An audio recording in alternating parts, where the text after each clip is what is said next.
What do you get when you cross an angry chemistry teacher with a Domino's large pepperoni? The most accidentally perfect moment in television history. We've all had those days where we want to throw food at our problems. But when Bryan Cranston did it, he accidentally created a moment so perfect, it broke the internet before breaking. The internet was even a thing. Picture this.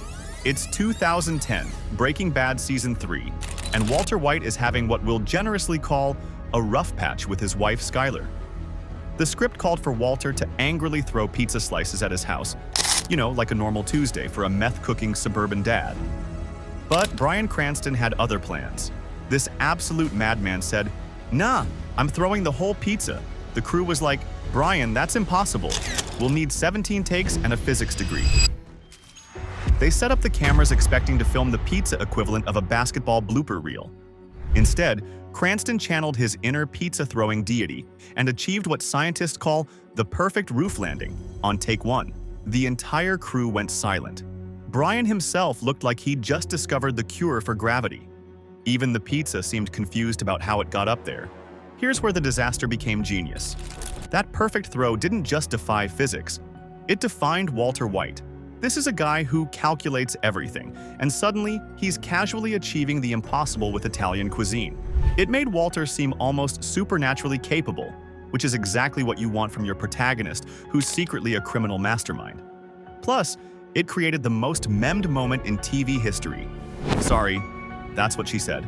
The accidental perfection was so iconic that fans started pilgrimaging to the actual house to recreate it. The owners had to literally put up signs saying, "Please don't throw pizza at our house," which is a sentence that exists because of one perfect throw. It became a real-life tourist attraction, a meme goldmine, and proved that sometimes the best TV moments happen when everything goes right by going wrong.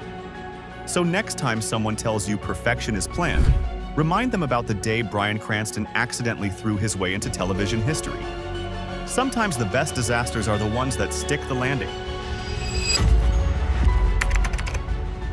If you spent 82 minutes squinting at your TV like you were trying to read hieroglyphics, congratulations! You experienced the most accidentally brilliant horror episode in television history. April 28, 2019. The day Game of Thrones turned every living room into a cave and somehow made us love it. Well, eventually. The Battle of Winterfell was supposed to be the ultimate visual spectacle. Instead, it looked like someone forgot to pay the electricity bill in Westeros.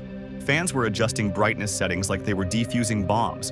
Twitter became a support group for people who thought their TVs were broken. "Can you see anything?" became the new "Is your Wi-Fi working?" The cinematographer insisted it was an artistic choice. "Sure, lady, here's what really happened."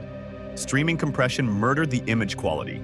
Different monitors displayed it differently, and the lighting setup was designed for movie theaters, not your living room TV that's older than Bran's wheelchair. It was like watching the episode through a kaleidoscope made of shadows. The directors were probably at home with their $5,000 reference monitors going, "This looks great," while we're squinting at our TVs like we're trying to spot Bigfoot. But here's the plot twist nobody saw coming. Literally. The darkness accidentally created the most realistic battle experience in TV history. Real medieval battles at night. Pretty much this dark. Who knew? It forced viewers to become active participants. We were all leaning forward, squinting, completely absorbed. The few moments of light, dragonfire, burning trenches, Arya's surprise attack, became absolutely explosive because of the contrast. The darkness turned Game of Thrones into a horror masterpiece. You couldn't see the army of the dead? Neither could the characters. That's called immersion, baby. Your confusion was their confusion. It created genuine fear and uncertainty. Every shadow could be death approaching.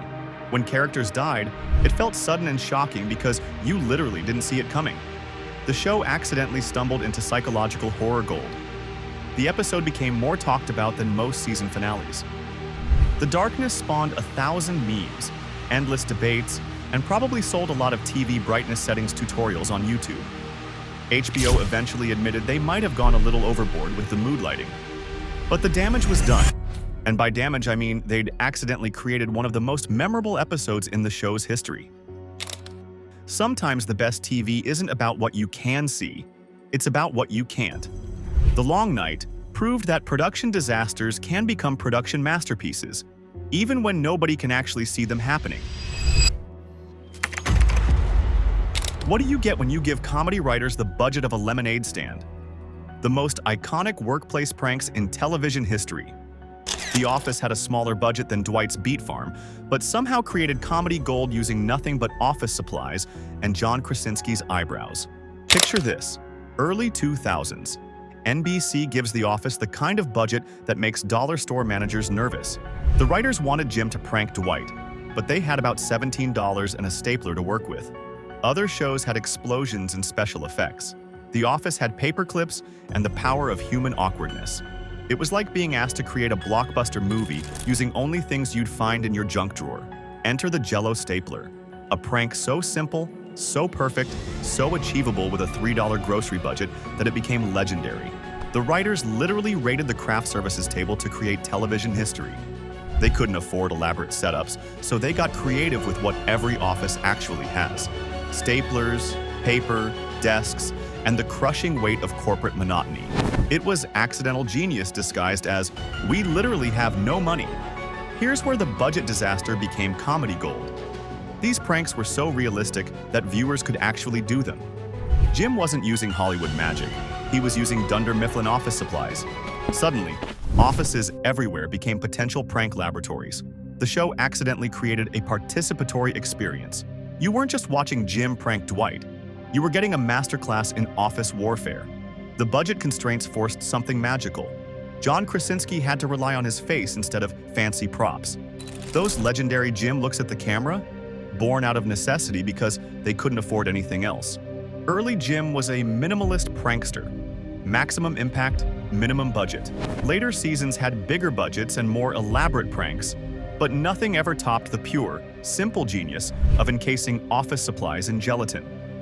The low-budget pranks became cultural phenomena. Bears beats Battlestar Galactica cost exactly $0 to film and became one of the most quoted lines in TV history. Even when they got creative with bigger ideas like the vending machine prank, it still felt achievable.